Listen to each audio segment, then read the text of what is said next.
En plus de 20 ans de drames et de guerre civile, l'on croyait avoir vu les pires situations en Somalie. Pas avant cet après-midi du samedi 14 octobre 2017. Un attentat au camion piégé est survenu sur le carrefour PK5, situé dans le district de Odan, un quartier commercial très animé de Mogadiscio, avec ses magasins et ses hôtels. L'explosion s'est d'ailleurs produite devant l'hôtel Safari, un établissement populaire qui n'est d'ordinaire pas fréquenté par des responsables gouvernementaux. Le bilan le plus meurtrier jamais commis en Somalie fait état d'au moins 300 pertes en vies humaines et autant de blessés. Si aucun groupe terroriste n'a encore revendiqué cet attentat, le gouvernement somalien l'impute à Al-Shabaab.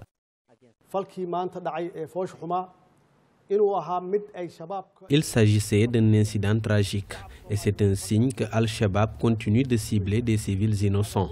Le peuple somalien a besoin de connaître plus que jamais les plans diaboliques du groupe. Aujourd'hui, il a encore une fois attaqué des civils dans une zone peuplée.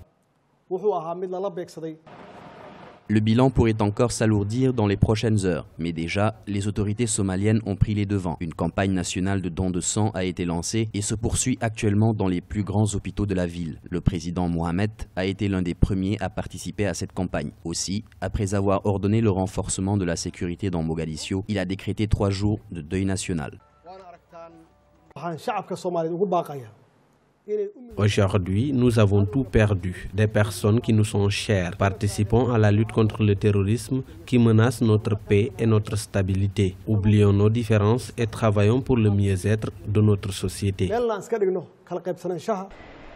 Située à l'extrémité orientale de la Corne de l'Afrique, la Somalie souffre de troubles sociopolitiques depuis des années. Le groupe Al-Shabaab, créé en 2006 lors de l'intervention militaire éthiopienne, est lié à l'organisation Al-Qaïda. Il a mené plusieurs attaques similaires dans le passé en Somalie et dans les pays voisins.